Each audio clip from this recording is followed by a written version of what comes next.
नमस्कार, मैं अभय शर्मा और आज ओपिनियन डेली आपको शहर की एक बहुत ही मशहूर शख्सियत से मिलवाने वाला है। आज हमारे साथ हैं भूतपूर्व पटना के मेयर श्री अफजल इमाम जी। आइए उनसे कुछ गुफ्तगू और उनके जीवन के बारे में जानते हैं, कैसे उन्होंने इस मेयर की जर्नी को शुरू की। नमस्कार सर। और हमारा जो सबसे पहला सवाल यही रहेगा कि आपकी शुरू की तालीम और आपकी जर्नी कैसी रही शुरू से?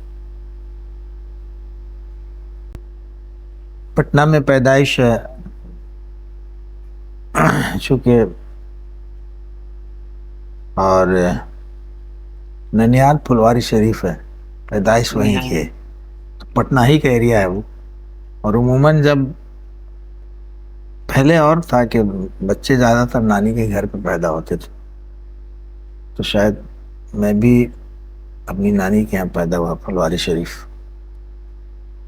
लेकिन शुरू से रहाइशगाह जो है वो आलमगंज है। शुरू से रहाइशगाह हमारा आलमगंज ही रहा है और यहीं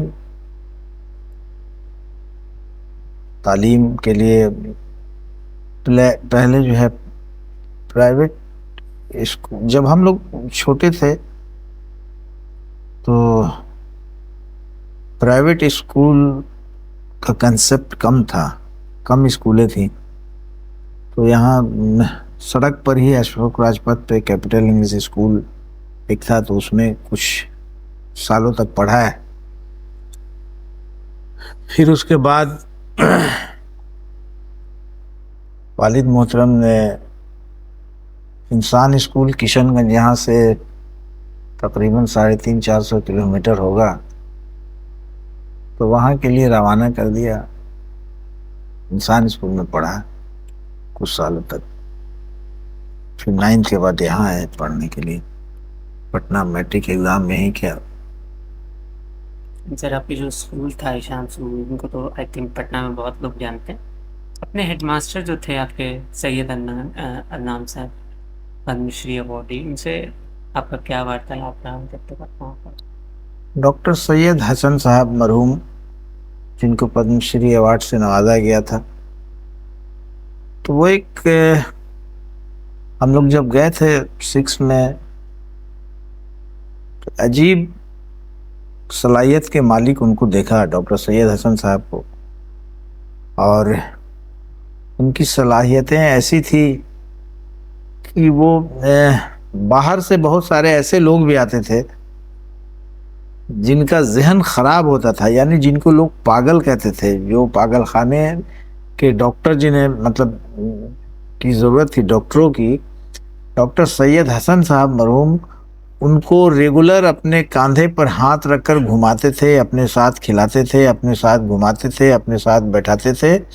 पता ना अल्लाह ने उनके अंदर क्या सिफत दी थी और क्या तालीम था उनका। ऐसे तो हम लोग जहाँ तक जानते हैं कि वो यूएसए से तालीम हासिल किए थे, वो पीएचडी के थे साइकोलॉजी में और इंग्लिश में। तो उनके अंदर ये सिफत थी कि वो जिसका जहन ख़राब है, जो जहन से माजूर हो गए, जिनका दिमाग काम नहीं कर रहा, उसे भी वो ठीक कर देते थे। तो जो बच्चे उनके स्कूल में पढ़ते थे, यकीनी तौर पर उनका जहन तो ठीक था। और पहले इंसान स्कूल का कंसेप्ट ये था कि जो बच्चे थोड़ा जिनके माँ बाप को लगता था कि ये ज़्यादा शरीर है, ज़्यादा तेज़ है, या ज़्यादा घरों में माँ बाप की बातों को अनदेखी कर रहे हैं, या ज़्यादा शरीर बच्चे हैं, तो उन्हें इंसान स्कूल की तरफ रवाना कर दिया जाता था। इंसान स्कूल जाते थे। अब डॉक्टर सैयद हसन साहब मरहूम की ही ये ऐसा उनका कंसेप्ट था, या लोग जानते थे इंसान स्कूल के बारे में। उन्होंने ऐसा बनाया था कि इस स्कूल में बहुत ऐसे बच्चे जिनके घर वाले समझते थे कि ये बच्चा पढ़ने में कमतर है या पढ़ने में कहीं पीछे ना छूट जाए, उसको इंसान स्कूल में भेजा जाता था। और यकीनी तौर पर इंसान स्कूल का नाम शिक्षा नगर था। इंसान स्कूल के गेट पर आज भी आप जाएंगे, अब तो प्राइवेटेशन का दौर है, पैसों का पैसे से अर्जित किया जाता है शिक्षा। और उस वक्त इंसान स्कूल का आलम यह था कि बहुत कम पैसों में पढ़ाया जाता था, बल्कि मैं हॉस्टल में भी लोग रहते थे, बच्चे, हम भी हॉस्टल में रहते थे, और खाना भी मिलता था, धोबी कपड़ा भी धोते थे, बाल भी उसी स्कूल में बनता था। मतलब ज़रूरियात के एक बच्चे की जितना कुछ हो सकता है उस स्कूल में सब कुछ मुहैया था, कम पैसों में। और यहाँ तक हम लोग जानते हैं आज भी, और जानते थे कि जो बच्चे के पास पैसे कम होते थे या जो गार्जियन है वो उनको डॉक्टर सैयद हसन साहब मरहूम कम पैसों में भी, निःशुल्क भी, यानी फ्री में बच्चों को तालीम दिया है। बच्चों आज इंसान स्कूल के बच्चे बहुत पूरी दुनिया में, London, America, England, France, Saudi Arab के कई मुल्क, हिंदुस्तान, पाकिस्तान, कहीं भी पूरी दुनिया में हैं। और जो लेसन, जो सबक सीखा है इंसान स्कूल में, उस पर वो अमल कर रहे हैं, काम कर रहे हैं, बड़े बड़े ओहदे पर भी हैं। अगर बड़े बड़े ओहदे पर ना भी रह सकें तो वो अपना काम, इंसान बनेंगे, हम इंसान बनाएंगे, जीने के तरीके अब सीखेंगे, सिखाएंगे। इस स्कूल का नज्म था तो उस पर वो काम कर रहे हैं। तो इंसान स्कूल के गेट पर भी आप जाएंगे तो लिखा हुआ है शिक्षा नगर, यानी पूरे स्कूल को शिक्षा नगर ही कहा जाता था।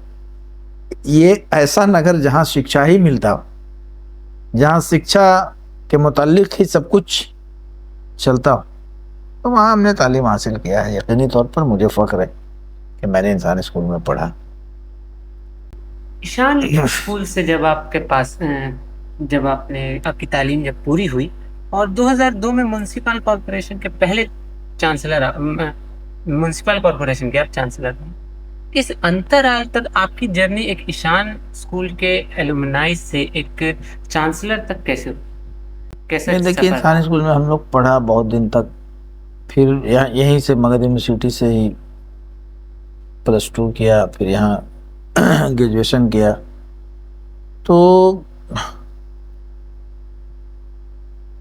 एक तो सिफत बचपन से रहता है, दूसरा कि कुछ वहाँ गए स्कूल तो वहाँ भी ट्रेनिंग मिल गया, तो वहाँ जो ट्रेनिंग मिला तो निश्चित से ये सिफत शुरू से थी कि लोगों की खिदमत कर सके, लोग के काम आ जाएं। तो वार्ड काउंसलर बनने से पहले भी चूँकि बहुत सा ऐसा काम जो मोहल्ले से मुंसलिक था, गलियों से मुंसलिक था, शहर से मुंसलिक था, उस पे काम करने की कोशिश करते थे, या फिर इलेक्शन के दौरान पेश रहना, फ्रंट पे आके मदद करना, जिस भी पार्टी को सपोर्ट करना चाहते हो। वो दौर जनता दल और राष्ट्रीय जनता दल का दौर था। हम लोग जब होश संभाला तो हमको लगता है कि जनता दल एक बार और उसके बाद फिर राष्ट्रीय जनता दल, तो हम लोगों ने मदद किया। बाद में इतना मेहनत करते थे इसमें भी कि जो यहाँ के से प्रतिनिधि चुने जाते थे, सांसद और माननीय विधायक, उनसे ताल्लुक हो गया। तो कोशिश रहती थी कि उस वक्त इलेक्शन नहीं हुआ था वार्ड का, चूँकि काफ़ी दिनों तक 1984 से 2002 तक म्युनिसिपल कॉरपोरेशन का इलेक्शन नहीं होता था, तकरीबन 18 साल तक। तो फिर भी उस दौरान हम लोग बेसिक काम जो था डेवलपमेंट का, उसको प्रयास करते थे कि करा दें। कोशिश में रहते थे, कभी एमपी से फंड ले लें, कभी किसी एमएलसी से ताल्लुक़ हो जाता था। चूँकि राजनीति में वोटिंग के दौरान या कोई प्रोग्राम कराना है, कल्चर प्रोग्राम या कोई डेवलपमेंट प्रोग्राम, संसद का, एमएलसी का, तो उसमें हम लोग का ताल्लुक टर्म्स बन जाता था लोकसभा के एमपी से, राज्यसभा के एमपी से। तो कहीं कहीं कुछ हम लोग अपना उनसे रिक्वेस्ट करके, आग्रह करके कोई स्कूल का कंस्ट्रक्शन में डेवलपमेंट करा दिया, टूटा फूटा था तो कोई गली बनवा दिया, कोई कहीं पे पानी की व्यवस्था करा दिया। इस तरह के कामों में फ्रंट पे रहते थे, आगे आगे रहते थे। प्रयास रहता था कि समाज का सेवा, जो फ़ायदा हो सकता है हमसे वो करें, इस कोशिश में लगे रहते थे। तो कोशिश करते करते पता नहीं कभी कंसेप्ट ऐसा था भी नहीं उम्मीद कि इलेक्शन लड़ेंगे, ये उम्मीद नहीं था, बस कोशिश करते थे। हमको लगता है कोशिश करने वाले के लिए रास्ता अपने आप खुलता रहता है। तो ये इत्तेफाक था कि 2002 में ऐसा दौर आ गया कि म्यूनसिपल कॉरपोरेशन बिहार में इलेक्शन होने लगा पंचायत का। तो फिर हम लोग इलेक्शन लड़ा 2002 में, और उस दौरान पटना में सबसे अधिक वोटों से जीतने वाले पार्षद में भी शुमार हम लोग आए 2002 में। फिर लगातार उसके बाद इलेक्शन 15 साल तक वार्ड काउंसिलर का, यानी 3 बार 2002, 2007 और 2015 में 2002, 2007 और 2012, 12 से जो है 17 तक इलेक्शन वार्ड काउंसिलर का लड़े, जीत हासिल हुआ। मैक्सिमम पटना शहर में अधिकांश वोट हासिल करने वाले पार्षदों में मेरा भी शुमार हुआ उस वक्त। और पहले सड़क वार्ड चुनाव लड़ने से पहले हमको लगता है कि यह इलेक्शन होने से पहले जो गलियां थीं, जो पानी की किल्लतें थीं, जो ड्रेनेज था, पूरा सिस्टम बहुत बेहतर नहीं था। पैसे की भी कमी थी सरकार के पास या कॉरपोरेशन के पास। इलेक्शन नहीं होने की वजह से म्यूनसिपल कॉरपोरेशन जो संविधान के तहत बना वो काम नहीं कर रहा था। बाद में फिर यकीनी तौर पर हम लोगों ने काम किया, अपना वार्ड बेहतर बनाने का प्रयास किया, अपनी गली, अपना मोहल्ला, वार्ड की हर वो गली टच किया। लगातार 2002 से फिर 17 के बाद ये वार्ड जो है महिला आरक्षित होगी, चूँकि बिहार सरकार ने 50% आरक्षण कर दिया कॉरपोरेशन में, तो 50% में हम लोग को दरकिनार कर दिया गया। ये वार्ड भी सुरक्षित कर दिया गया, महिला सुरक्षित हो गया। फिर मैंने अपने लोगों से बात किया, अपने जो बड़े गार्जियन हैं, जो हमारे हमको अपने संरक्षण में या अपनी दुआओं में खड़ा करते थे, या वो कहते थे कि आप लड़ें, हम लोग आपके साथ हैं। तो उनसे मशवरा किया, पूरे पेरेंट्स नुमा जो लोग हैं हमारे क्षेत्र में, तो उन लोगों ने कहा कि आप अपनी अहलिया को उठाएं। हमारी अहलिया पटना यूनिवर्सिटी से PhD है वो। तो 2017 से फिर आज मतलब कि तकरीबन 5वीं बार, यानी 23 साल का वक्फा अब आने को है। तो वार्ड काउंसिलर तो मैं ही हूँ, और फिर जो लेडीज सीट हुआ तो हमारी वाइफ है। यानी जिंदगी आधी जो गुजर गई वो इसी में, पटना म्यूनसिपल कॉरपोरेशन के जरिए लोगों की किसी काम आ जाऊं उसमें। और उससे पहले भी जो कुछ साल गुजरे, मतलब एक जब से ये होश आया कि जिंदगी ऐसा भी है कि कुछ करें, औरों के लिए भी कुछ करें, कहीं पर पानी लगाना, कहीं पर चापाकल लगवा देना, कहीं पर समरसेबल बोरिंग का कंसेप्ट देखिए। आज समरसेबल बोरिंग बिहार सरकार अभी करा रही है, हर घर नल और जल बिहार सरकार का स्कीम है। हिंदुस्तान में बड़ा स्कीम है ये, इसके बाद बहुत सारा स्टेट कवर किया इस स्कीम को। तो ये हर घर नल जल जो स्कीम था, 2002 में जब हम पहली बार जीते थे तो उस वक्त चापाकल का कंसेप्ट था। आज भी गांव में या देहात में अब तो नल, हर घर जल नल के तहत समरसेबुल लग रहा है। उस समय शहरों में भी चापाकल लगता था। तो लेकिन समरसेबुल बोरिंग जो है वो घरों में आ गया था, मोटर लगता था बोरिंग करके। तो मैंने कई जगह चापाकल के लिए माननीय सांसद जो थे वहाँ उस वक्त रामकृपाल यादव यहाँ के सांसद थे, माननीय सांसद।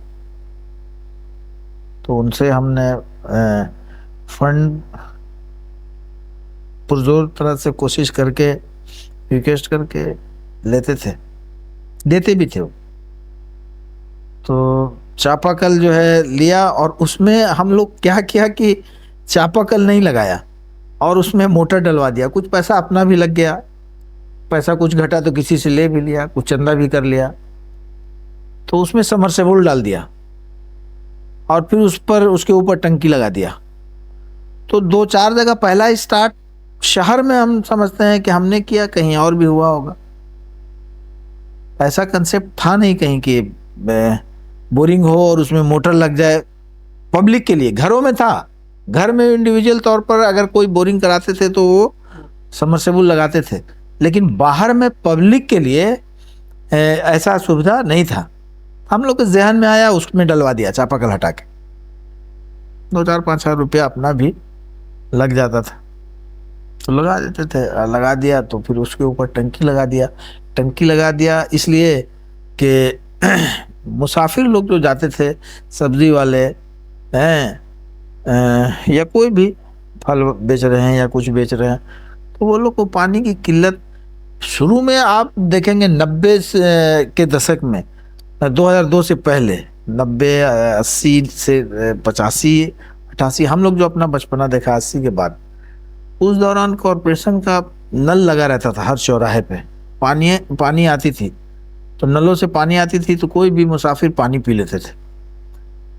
90 के बाद वो सब पानी आना बंद हो गया लगभग।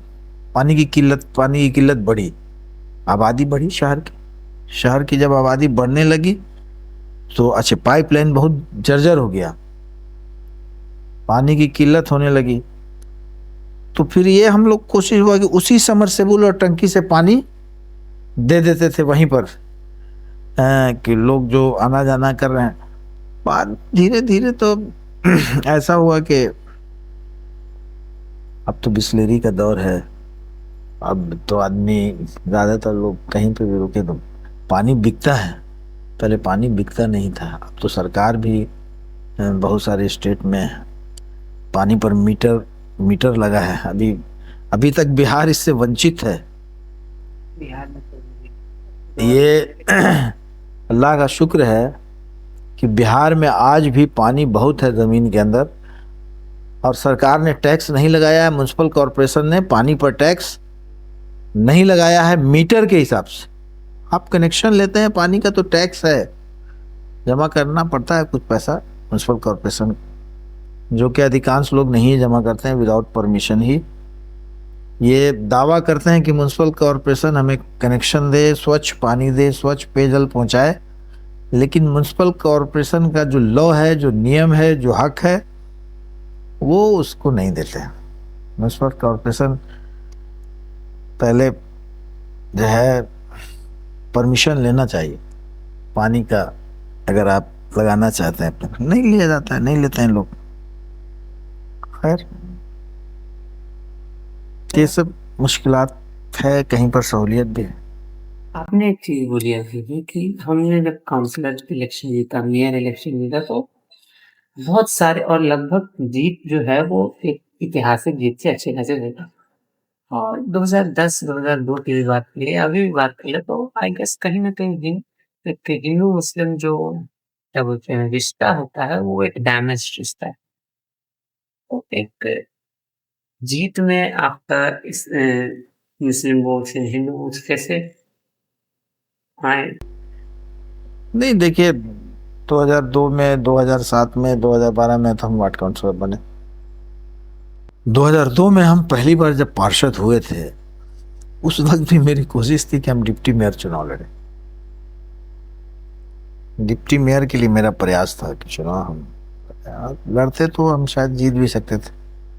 हालात फिर उस वक्त सिचुएशन ऐसा हुआ कि नहीं लड़ पाए। ऊपर से ही मेयर डिप्टी मेयर के लोग लड़े, जब लड़े तो हम नहीं लड़ पाए। ऊपर में जो सीनियर लीडर थे उन्होंने कहा कि आप दूसरे को कैंडिडेट बना दिया तो हम नहीं लड़ पाया। मैंने एक्सेप्ट कर लिया बड़ों को, बड़े लीडर जो थे, बड़े लीडरान जो थे, या जो हमारे समूह के पार्षद थे, जिस समूह में हम रहना चाहते थे, तो हमने खुशी खुशी एक्सेप्ट किया कि आपने जिसे बनाया यकीनी तौर पर हम लोग उसको समर्थन करेंगे। 2002 में तो समर्थन किया, जबकि हम समझते हैं कि उस समय सलाहियत थी, अगर हम डिप्टी मेयर लड़ते तो सोच मेरी यही है और उम्मीद भी यही है कि उस वक्त भी हम जीत जाते, लेकिन नहीं लड़ सके इसलिए कि जो बड़े लीडरान थे उन्होंने मना किया। मैंने उनका बात माना। 2002 तो 2007 में चुनाव में डायरेक्ट मेयर का लड़ा। चुनाव के लिए माहौल बना। मेरा एक दोस्त था पार्षद, जो अब अभी हाल के दिनों में उनका डेथ हो गया। उनका नाम पटना सिटी के मजबूत पार्षद थे, श्री राम कुमार। मेरा दोस्त था श्री राम। चूंकि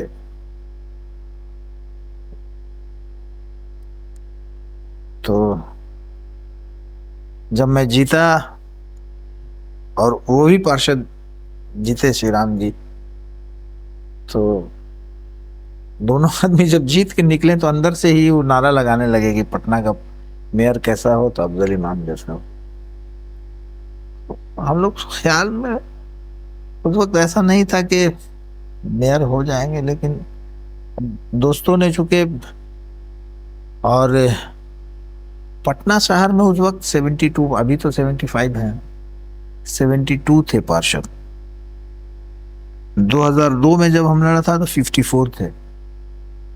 54 पार्षद, 54 वार्ड होता था पटना में पहली बार जब हम लड़े 2002 में। उससे पहले और कम होते होंगे, लेकिन 2007 में परिसीमन हुआ पटना म्युनिसिपल कॉरपोरेशन का और 72 हो गए, 72, अभी 75 है। हमको लगता है कि 2027 में 100 हो जाएंगे, इसलिए कि फिर परिसीमन होने वाला तकरीबन। तो 72 में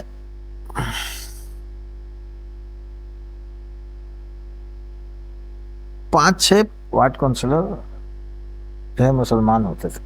कभी पांच कभी 6, 5 ही थे। 5 मुसलमान में मेयर होना, तो बहुत सारे जो विपक्ष में पार्षद हमारे मित्र थे या जो कुछ, तो उनको अजीब लगता था, इसलिए कि हमसे पहले 1967 में पटना सिटी से एक पार्षद थे, मैं उनको देखा नहीं हूँ, सैयद एहसानुल साहब, हाँ, वो मेयर हुए थे 1 साल के लिए। तो उस वक्त बहुत कम वार्ड था और जाहिर है कि उनका अपना पकड़ होगा और लोगों में मकबूलियत होगी, पार्षदों में मकबूलियत होगी। तो उस वक्त वो मेयर हुए 67 में। उसके बाद मैं 2007 में मैं कोशिश में आया फ्रंट पे लड़ने के लिए। तो कुछ विपक्षी हमारे थे, विपक्ष में जो बेचारे होंगे करीबी रहे होंगे, उन्होंने कहा कि ये मुंगेरी लाल का हसीन सपना देख रहा है, 5 मुसलमान है और मेयर के लिए मुंतखब होना चाहते हैं। खैर कोशिश, अपना काम हम लोग करते थे। दोस्त थे हमारे, दोस्त अहबाब थे। वोट हो सकता है मुस्लिम पार्षद कम हो, लेकिन दोस्त साथी पार्षद इतने थे या सर्किल इतना मजबूत था कि दोस्त में जात और धर्म नहीं होता, हम समझते हैं। दोस्त जब हो जाता है तो दोस्त का जात एक ही होता है, दोस्त। तो धर्म पीछे छूट गया, जात पीछे छूटा, दोस्ती आगे आई, सर्किल आगे आया। तो 2007 में हम लड़े, लेकिन चूक गए उस वक्त 2 वोट से।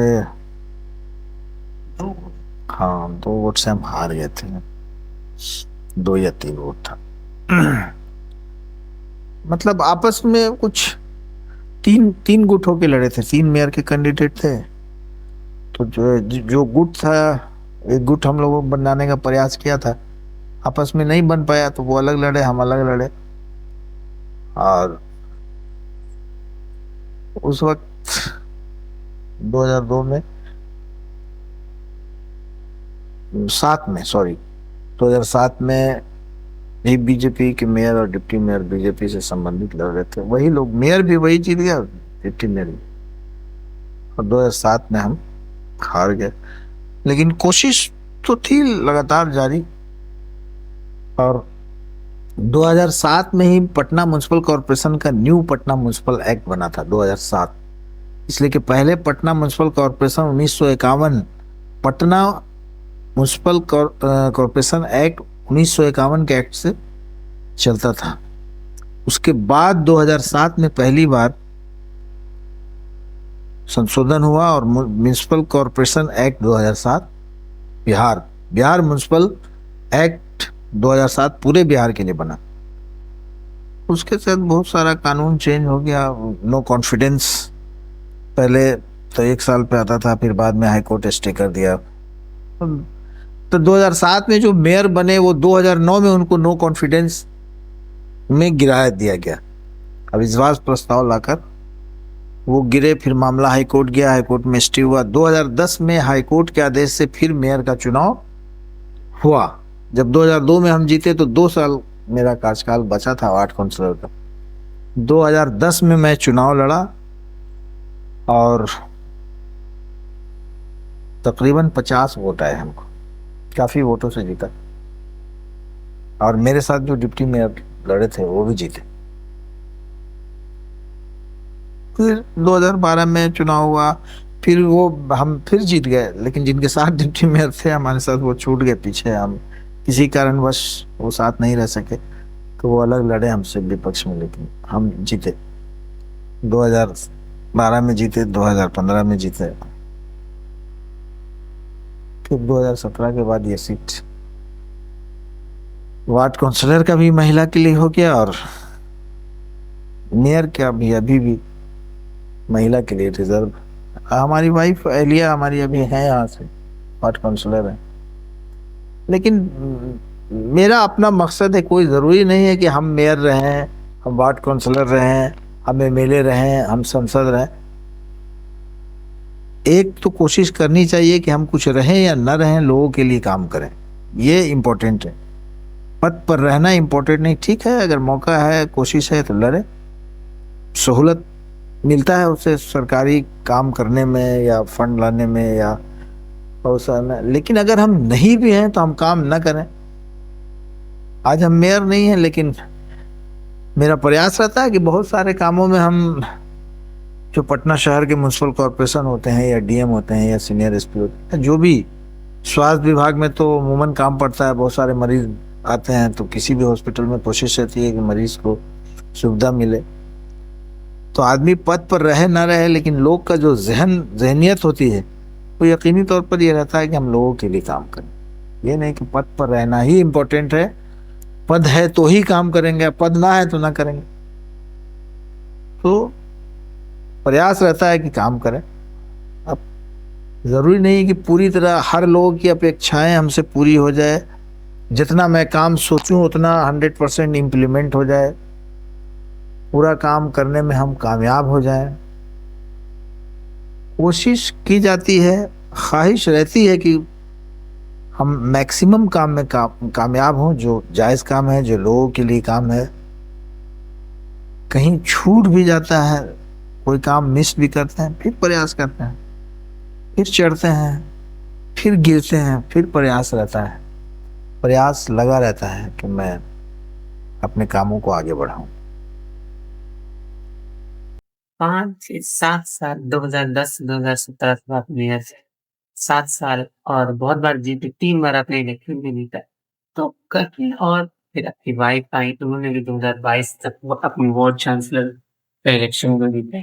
तो कहीं ना कहीं तो कुछ बातें उठी होंगी, कुछ फॉल्स एक्सक्लेमेशंस लगे होंगे कि इस जीत के पीछे कोई बाहुबल है या कुछ है, समय के साथ। देखिए,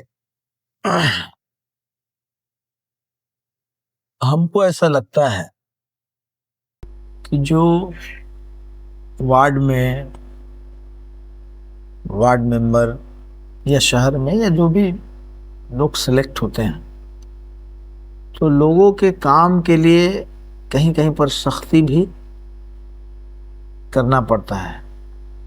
क्योंकि अगर आप सांसद हैं, आप मिनिस्टर हैं, तो सरकार की बहुत सारी ताकत आपके साथ है, आपके साथ सिक्योरिटी है बहुत सारी, आपके पास बहुत सारी बहुत सारे लोग हैं, सरकारी ताकत है।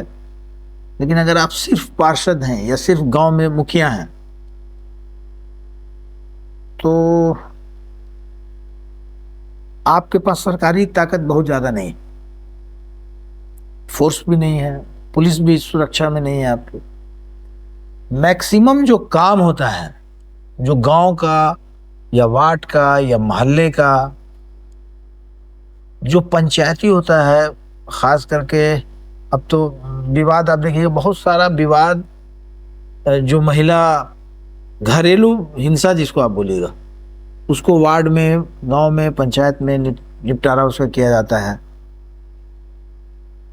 छोटा मोटा जो आपसी विवाद होता है मोहल्ले में, उसको निपटारा, मतलब अपने पार्षद या मुखिया या पंचायत के सदस्य इस लेवल पर काम हमको लगता है विधायक और संसद से ज़्यादा करते हैं। उनके पास बड़ा काम पहुंचता है, लेकिन वार्डों में या मोहल्लों में जो झगड़ा होता है या उससे वो बचना भी चाहते हैं, इसलिए कि दोनों उनके आदमी होते हैं, सांसद के या माननीय विधायक के, तो देखते हैं कि हम पड़ेंगे बीच में, एक नाराज़ होगा तो हम मेरा वोट खराब होगा। लेकिन पार्षद, मुखिया और पंचायत के सदस्य और प्रतिनिधि इसको डेली देखते हैं, डेली लड़ते हैं, डेली जूझते हैं इस काम में, और निश्चित रूप से वो काम करते हैं। तो कहीं कहीं पर सख्ती भी करना पड़ता है। अब कोई आदमी बात नहीं मान रहा है तो सख्ती कहीं पर किया तो उसको लगा कि ये बल का प्रयोग कर रहे हैं। मोहल्ले में चोरी हो रहा है, डकैती हो रहा है, किसी गरीब आदमी का पैसा छीन लिया, किसी कमज़ोर आदमी को कोई मारा, किसी बिजनेसमैन का कोई छिनतौरी हो गया, जो गांव का मुखिया है, जो पंचायत का प्रतिनिधि है, जो वार्ड का पार्षद है, पुलिस को भी मदद करता है, समाज को भी मदद करता है।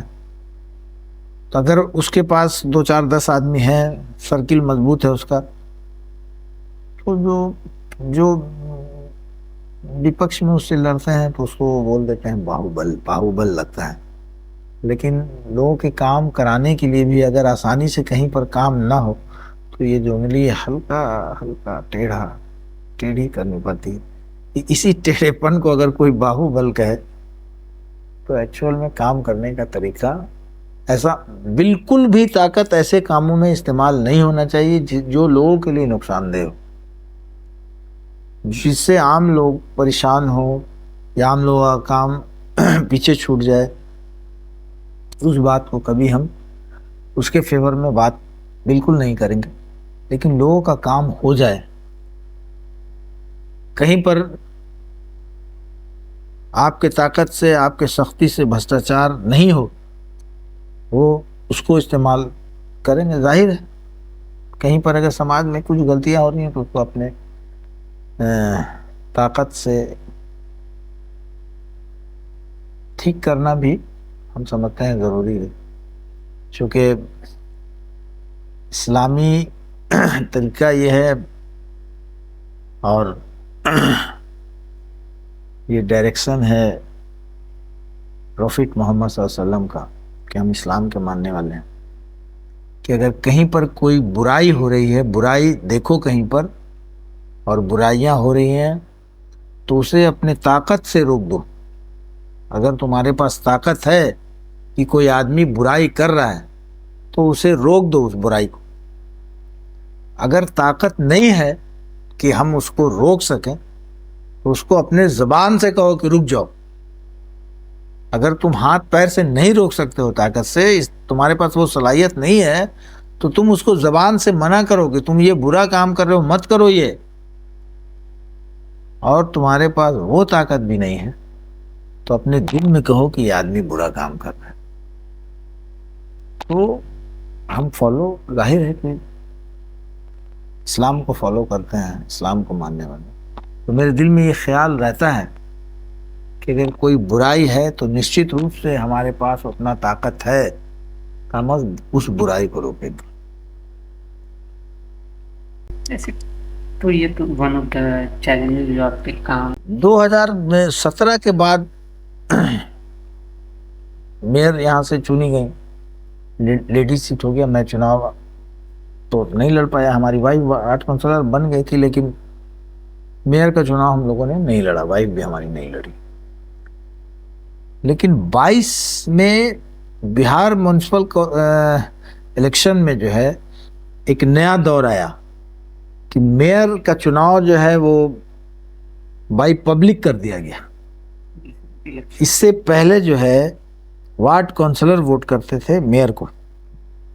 आज भी बहुत शहरों में हिंदुस्तान में जो है आपको वार्ड काउंसलर ही करते हैं। हिंदुस्तान के मैक्सिमम शहर में 2-4-5 जगह छोड़ के, दिल्ली में वार्ड काउंसलर करते हैं, बॉम्बे में वार्ड काउंसलर करते हैं, हैदराबाद में वार्ड काउंसलर करते हैं, चेन्नई में वार्ड काउंसलर करते हैं, कलकत्ता में वार्ड काउंसलर करते हैं। मैक्सिमम चारों मेट्रोपॉलिटन सिटी जो है उसमें वार्ड काउंसलर ही मेयर को वोट करते हैं। और भी जितने बड़े शहर हैं, बिहार में, उत्तर प्रदेश में, झारखंड में और शायद मध्य प्रदेश में, एक आगे स्टेट और हो, मेयर को चुनाव जो है वो पब्लिक के द्वारा मेयर चुने जाते हैं।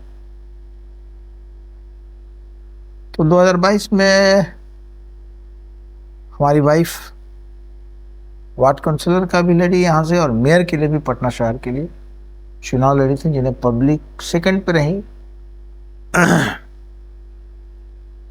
फर्स्ट यहाँ से जो 2017 में मेयर थी वही जीती। तो सर जैसे देखा गया, जैसे 2022 में जब मेरे इलेक्शंस हुए तो सीता साहू बीजेपी की तरफ से खड़ी हुई, और उनका जो चुनाव प्रचार प्रसार था वो कहीं ना कहीं आगे दिखा, उनको पार्टी सपोर्ट थोड़ा ज्यादा था। इस केस में क्या पार्टी सपोर्ट कहीं छूटा पीछे, कुछ दिक्कत आई? जाहिर है कि वो बीजेपी कैंडिडेट थी 2022 में, इसमें कोई शक नहीं था। और भी बहुत सारे बीजेपी के लोग चुनाव लड़ रहे थे। तो हम लोग भी आरजेडी से मुंसलिक है, हम और भी पार्टी के लोग लड़े इलेक्शन। तो ये तो हम भी जानते थे, लोग भी जानते थे, और पार्टियां भी जानती थी। जो भी पार्टियां यहाँ हैं बिहार में, बड़ी पार्टियां, खासकर बड़ी पार्टियां, तो चुनाव में हमारी वाइफ यानी डॉक्टर मेहजबी और बीजेपी कैंडिडेट के दौरान टक्कर है। चुनाव इन्हीं के दौरान होना है, तो उनकी पार्टी ने उन्हें सपोर्ट किया हर तरह से। हम लोग जो अपेक्षाएं थी उस पर हमको लगा कि अगर सपोर्ट होता पार्टी का तो निश्चित रूप से रिजल्ट और बेहतर हो सकता था। लेकिन कहीं ना कहीं वजूहात कुछ भी रहा हो, अब तो पार्टी के जो सरबराह हैं वो बेहतर जानते हैं। लेकिन निश्चित रूप से ये था कि हम लोग या तो सपोर्ट ले नहीं पाए या वो सपोर्ट दे नहीं पाए। अब उनकी क्या मजबूरी, हम लोग तो चाहते थे, लोग भी चाहते थे, पार्टी के लोग भी चाहते थे कि सपोर्ट पार्टी किसी को भी सपोर्ट करना चाहिए ताकि टक्कर हो। ना मैं सपोर्ट ले सका ना वो सपोर्ट दे सके, तो पीछे छूटे। एज एन इनिशियल जब आप सबसे पहली बार मेयर, तो उस समय जो फ्रेमवर्क हुआ म्यूनसिपल कॉर्पोरेशन, उसमें क्या क्या दिक्कत दिखी आप 2010 से? देख, 2010 में जब हम मेयर बने तो एक तो कॉरपोरेशन का सबसे बड़ा काम जो होता है म्युनिसिपल कॉरपोरेशन का, कोई भी कॉरपोरेशन हो पूरे दुनिया में, तो जो रोजमर्रे की जिंदगी है, यानी इंसान के हर दिन काम आने वाली चीज, ऐसी चीजें जिसकी जरूरियात इंसान को एवरी डे है, एवरी आवर्स है, हर दिन रोजमर्रे की जिंदगी में। पानी पीना है, पेयजल है, या जल जमाव है, या सफाई है। सफाई से आप लीजिए, सफाई एक म्युनिसिपल कॉरपोरेशन का सबसे बड़ा अहम काम है, सफाई कराना। तो मेरा टारगेट था कि इस पर हम 2-4 चीज जो है इस पर काम करेंगे। काम समस्याएं तो बहुत है, पटना बड़ा शहर है, तकरीबन सेंसेक्स तो 2011 में हुआ, तो उस समय आबादी थी 16,75,000 के आसपास। सेंसेक्स में आज भी जो आबादी 2011 वाली वही है, लेकिन 17 लाख तो वोटर थे 2002 में मेयर के चुनाव में। 17 लाख, 17.5 लाख, तो आबादी आप समझ लीजिए कितनी होंगी। तो आबादी तो बहुत है, और आपके पास लेबर कम है, मैन पावर कम है। पटना कॉरपोरेशन में पैसा का अर्निंग कम है, सफाई बेहतर नहीं कर पा रहे हैं, गाड़ियां कम है, इंस्ट्रूमेंट जो होता है सफाई के लिए, पैसा लेबर को टाइमली नहीं मिलता था उस समय। 6-6 महीना का पैसा बाकी है। हड़ताल पे लेबर चले जाते थे जो कर्मचारी थे नगर निगम के, और गरीब होते हैं बेचारे। गरीब सबसे ज्यादा आप समझिए कि मेहनत का काम जो है, और गंदा काम करते हैं आप। नाला के ट्रंक में इतने में उतर जाना, आपका नाला साफ करना, आप मूल मंत्र बह रहा है वहां से, तो उसको सफाई करना बड़ा कठिन काम है। हम लोग चाहते थे उस वक्त अनुकंपा में हजारों हजार जिनके बाप का, फादर का, पिताजी का मृत्यु हो गया, जिनकी माँ की मृत्यु हो गई, सैकड़ों हजारों ऐसे थे जिनके अनुकंपा में नौकरी नहीं लगी थी। नगर निगम के गरीब कर्मचारी थे। सफाई का आलम बहुत बेहतर नहीं था पटना शहर का। उससे पहले बाहर की कंपनियों को लाकर, जो आज डोर टू डोर कलेक्शन हो रहा है, सफाई, हर घर जाके कचरा लिया जा रहा है, उसका कंसेप्ट भी हमने शुरू किया था। क्योंकि उस वक्त कॉरपोरेशन का कंसेप्ट ये था कि डोर टू डोर नहीं होता था, कुछ वार्ड में शुरू कराया गया, वो भी लूट भ्रष्टाचार के भेंट चढ़ गया और काम नहीं हो पाया। तो मैंने कोशिश की कि कॉरपोरेशन के जरिए ही डोर टू डोर कलेक्शन, हमारे पास लेबर सफिशिएंट थे, लेबर घटा तो हमने रखा, बढ़ाया, प्राइवेट लेबर को हमने रखना शुरू किया।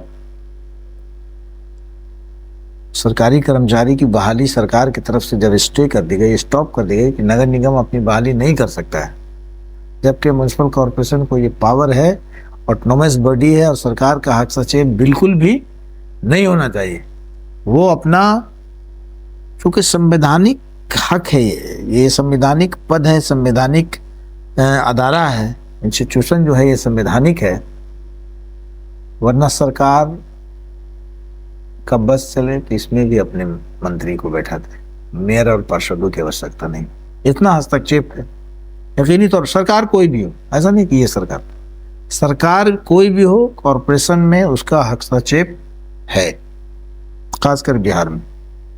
आप कॉरपोरेशन के हालात दूसरे स्टेट में देखेंगे, कलकत्ता में आप जाए, जो मेयर होता है वही मंत्री होता है,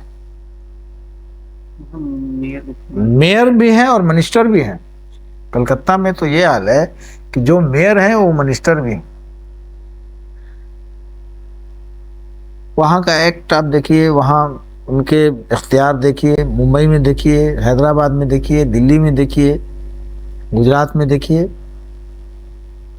यहाँ कुछ कॉरपोरेशन के पार्षदों को या मेयर को वो हक हासिल नहीं है, लेकिन जितनी त्रुटियां हैं, जितनी गलतियां हैं, वो सब उनके सर पे मढ़ी जाती है और अच्छा काम की जिम्मेदारी सरकार लेती है।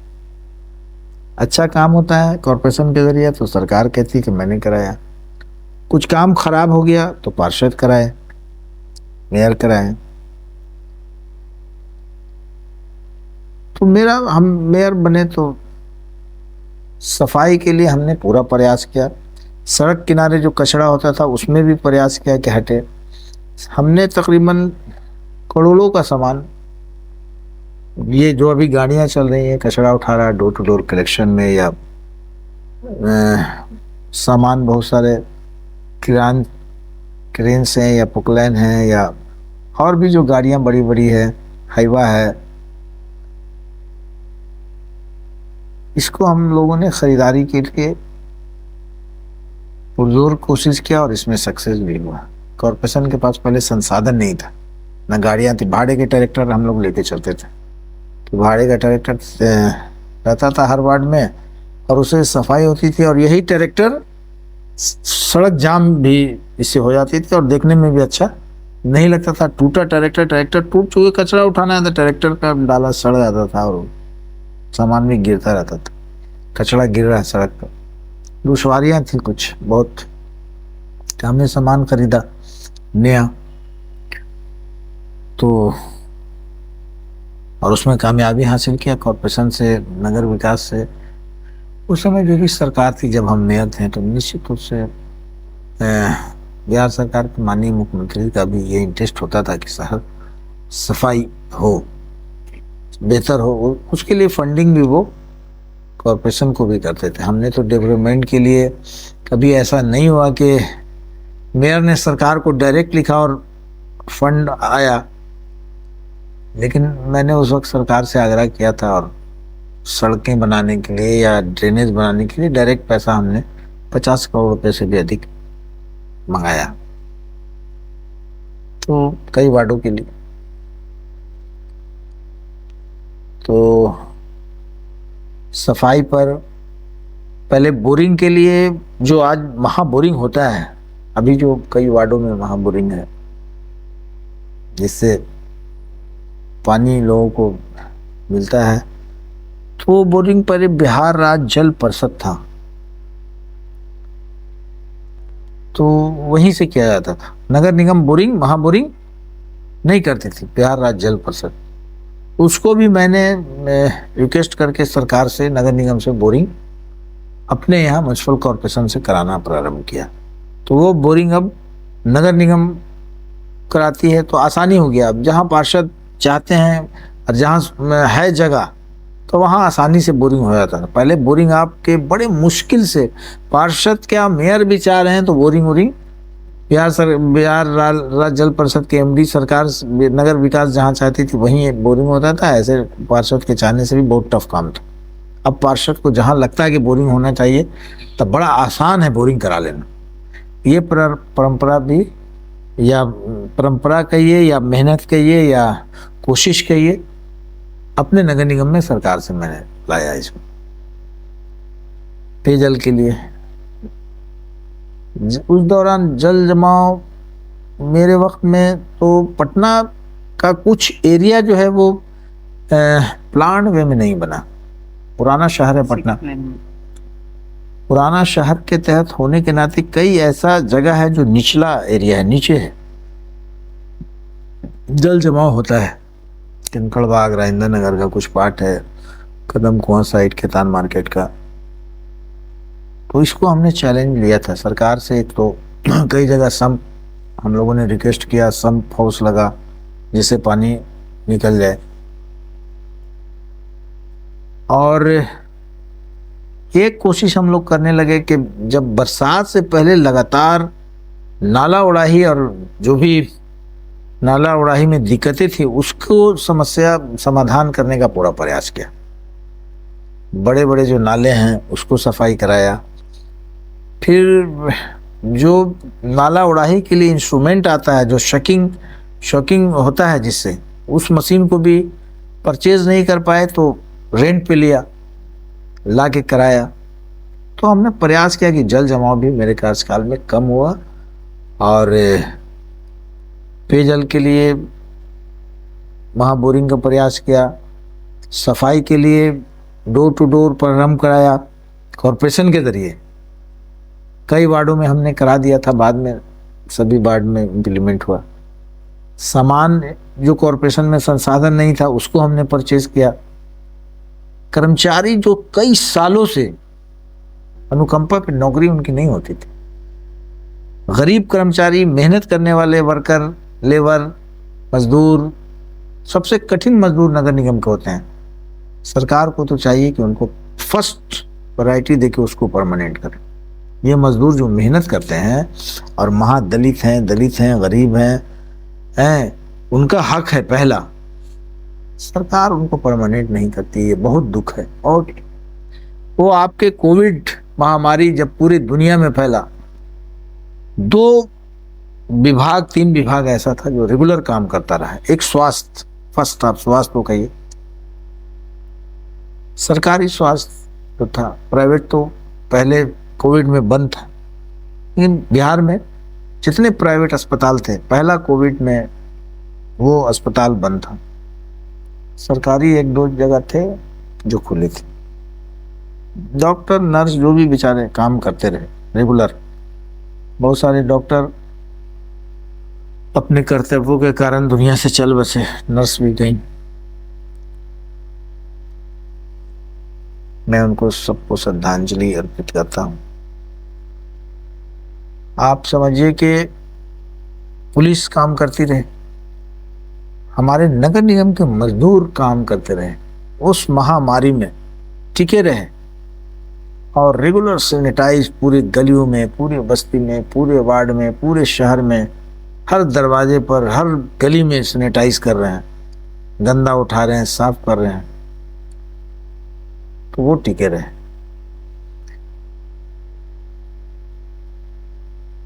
और जब ये हुआ कि हजारों हजार कर्मचारी को हमने देखा कि जिनके पिता की मृत्यु हो गई, जिनकी माता की मृत्यु हो गई, जिनके भाई चले गए, उनके बच्चे भूखे मर रहे हैं, उनको शिक्षा नहीं मिल रहा है, कोई पूछने वाला नहीं। अनुकंपा की जो नौकरी उनकी होनी चाहिए, वो नौकरियां उनको नहीं हो रही है। उनके जो पैसे बकाए होते हैं सरकार के यहाँ कॉरपोरेशन के जरिए, वो नहीं दिया जा रहा है। इस पर हमने बड़े मुस्तैदी से और बहुत मजबूती से काम किया। सरकार से भी अनुरोध किया, जो हमारे अफसरान थे नगर निगम में, जो थोड़ा इस काम को टाल रहे थे, बहुत ज़्यादा इसमें इंटरेस्ट नहीं दिखा रहे थे, उनको हमने कहीं ना कहीं पर इंटरेस्ट जगाया।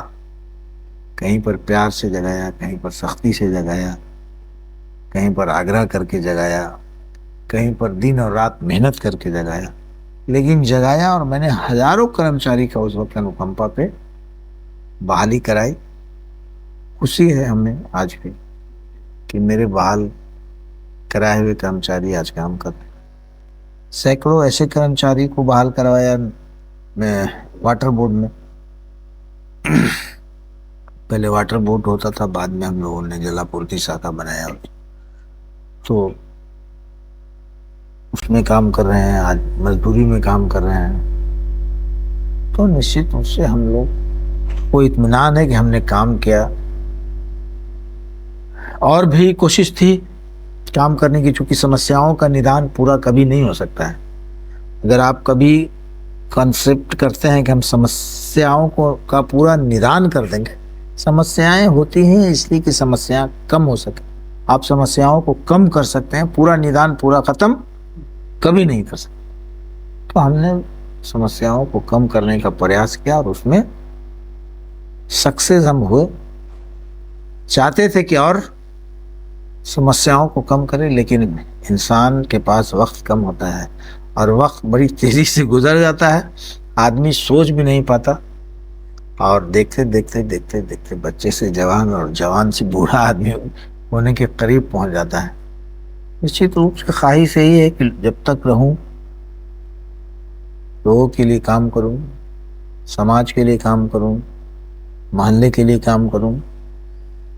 लोगों की काम करने में खुशी मिलती है, किसी आदत भी है, हैबिचुएटेड हो जाता है आदमी। अगर काम नहीं कर पाया तो वो तसफ़ी वक्त जिंदगी नहीं गुजरती है, सेटिस्फाइड होता है आदमी, प्रयास रहता है कि काम करे। सर अभी काम है ना कुछ है, और जनता ने भी देखा, जनता ने बहुत काउंसिलर अफजल इमाम को देखा, जनता ने मेयर अफजल इमाम को देखा। तो क्या फ्यूचर में एमएलए अफजल इमाम होंगे? देखिए, अभी आपको एक बात कहा कि पद रहना जरूरी नहीं है कि मेयर हम रहें तो काम करें, पार्षद रहें तो काम करें, एमएलए रहें तो काम करें। लेकिन चाहते जरूर हैं कि हम ऐसे जगह पद पर रहें कि लोगों के लिए ज्यादा काम आ सके। हम उस सदन में रहें जहां लोगों के लिए ज्यादा आवाज उठे। ख्वाहिश तो है, लेकिन पटना शहर में है। पटना शहर में 35-40 साल से जो मैं देख रहा हूँ वो हमारे मुखालिफ पार्टी जो है वही जीत रही। जिस पार्टी के लिए हम लोग काम करते हैं उसका विधायक नहीं होते। मैं मेयर था तो इर्द गिर्द बहुत सारे, बिहार से बहुत सारे जगहों के लिए काम किया। जो भी पार्टी के प्रमुख हैं हमारे, तो बहुत सारी बार गठबंधन भी आरजेडी, कांग्रेस और जदयू में हुई। दोनों पार्टी प्रमुख से हमारे मरासिम बहुत अच्छे रहे। बिहार के माननीय मुख्यमंत्री नीतीश कुमार से भी हमारे ताल्लुकात बहुत अच्छे रहे। 1 to 1 में जाकर हमेशा उनसे बात करता था, और जब तक मैं मेयर रहा उन्होंने बड़ी मदद की हमको काम करने में, इसमें कोई शक नहीं। और निश्चित रूप से काम करने वाले आदमी हैं। गठबंधन हुआ, आदरणीय लालू यादव से मेरा ताल्लुकात बड़ा अच्छा रहा। उनसे घरेलू ताल्लुकात रहा हमेशा। बड़े अदब के साथ उनसे जाते थे, और उन्होंने भी जिस तरह से हमें डायरेक्शन किया या सलाह दिया, मशवरा दिया, आदेश किया, तो हमने काम करने का प्रयास किया और उनके बताए तरीके पर हमने काम किया। क्योंकि उस वक्त मैं मेयर था तो माननीय तेजस्वी यादव, जो आज माननीय प्रतिपक्ष के नेता हैं, वो बिहार के माननीय उप मुख्यमंत्री थे और पटना शहर के प्रभारी मंत्री थे। पटना शहर के प्रभारी मंत्री होने के नाते हमने भी उनसे कई बार आग्रह किया, अपने कामों को लेकर उनसे मदद की दरखास्त, उन्होंने मदद किया। तो मैं दोनों पार्टी के प्रमुखों के करीब रहा हूँ। चुनाव लड़ने की ख्वाहिश तो जो भी कार्यकर्ता है पार्टी का, या जो भी राजनीतिक व्यक्ति है, उसे निश्चित रूप से होती है कि मैं चुनाव लड़ूं। अगर वो लोगों के प्रति समर्पित होता है। लेकिन जो बहुत आजकल चुनाव लड़ने का जो रिवाज है, या राजनीति में बहुत ज्यादा आगे आ जाए, इसके लिए जो बहुत सारे रिवाज आजकल बन गए हैं, तो बहुत मुमकिन है कि मैं उसमें फिट ना बैठ पाऊं। अगर कभी बड़े लीडरान को लगेगा कि मैं चुनाव लड़ूं, तो निश्चित रूप से अगर उनका आदेश होगा तो मैं चुनाव लड़ूंगा। प्रयास रहेगा। लेकिन मेरी प्रायोरिटी जो है, मेरी कोशिश लोगों के साथ रहने की। मैं पद पे रहूं ना रहूं उससे कोई फर्क नहीं पड़ता है। मैं मेयर था, मेयर फिर रहूंगा, नहीं रहूंगा, क्या होगा भविष्य कोई नहीं जानता। मुस्तकबिल ऊपर वाला अल्लाह ताला जानता है। लेकिन इंसान की कोशिश रहनी चाहिए कि मैं जहाँ रहूं लोगों के लिए काम करूं, लोगों की खिदमत करूं। मैंने जहाँ पढ़ा इंसान स्कूल में, उसका ही लेसन है कि तराने में एक लाइन था कि मुँह न खिदमत से अपनों की ना गैरों की, जो हमको पुकारेगा हम दौड़ के जाएंगे। तो वो लेसन आज तक हमको याद है और उस लेसन पे मैं काम करता हूँ कि कभी कोई आवाज दे तो मैं दौड़ के उस तक पहुंचूं, और मेरे अपने हों या गैर हों या कोई भी हो, अगर कोई हमें आवाज देगा तो निश्चित रूप से मैं अब उसके आवाज के साथ लब्बैक कहूंगा कि मैं हाजिर हूँ। मेरी कोशिश है, मेरा प्रयास है कि आपके लिए काम करूं, आपके साथ खड़ा रहूं। मैं इन प्रयासों के साथ ही जिंदगी गुजारने की कोशिश करता हूँ। तो अब तो आपका ज़्यादा समय नहीं लेंगे सर, बस एक आखिरी सवाल हम आपसे पूछना चाहेंगे कि आप बस एक चीज़ की आने वाली जो या हमारे जो युवा पीढ़ी है उसके लिए आप अपने संदेश, हम जैसे युवाओं के लिए। देखिए, एक तो हम जिस फील्ड में हैं तो उसमें बहुत सारी बात बता दिया। इंसान को अपना काम करते रहना चाहिए।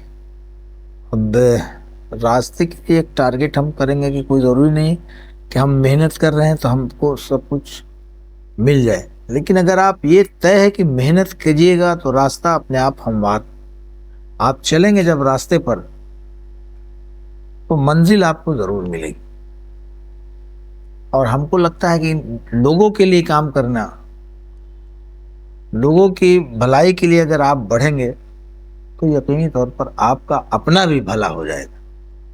तो समाज के लिए समर्पित रहेंगे तो आप भी उन्नति करेंगे ही, आप भी प्रोग्रेसिव रहेंगे, आपको सुकून मिलेगा, आप सेटिस्फाइड रहिएगा। नौजवानों को देश के लिए, शहर के लिए, राज्य के लिए काम करना चाहिए। देश कैसे स्वच्छ हो, शहर कैसे स्वच्छ हो, कैसे हम आगे बढ़ें, कैसे पढ़ें, अपने माँ बाप का बात मानें, और अभी के दौर में नशा से बिल्कुल दूर रहें। और समाज के लोगों को भी, कॉरपोरेशन जो काम करती है, कॉरपोरेशन में बहुत वाइड काम है। देखिए, स्वास्थ्य भी जुड़ा है इसमें, इसमें एजुकेशन भी जुड़ा है, सब कॉरपोरेशन का काम है। तो हमारी स्टेट में और देश में और शहर में नशा, जो सूखा नशा है, वो आजकल चलन में है। तो हमें इसको सख्ती से भी, दिल से भी और जुबान से भी रोकने का प्रयास करना चाहिए और सही रास्ते पर नौजवानों को चलना चाहिए, ताकि हम अच्छे देश का निर्माण कर सके, अच्छे घर का निर्माण कर सके, अपने परिवार को, अपने माँ बाप को खुशी दे सके और अच्छे शहर का निर्माण कर सके।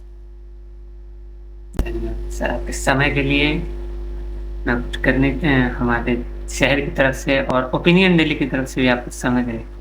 शुक्रिया, शुक्रिया, थैंक यू।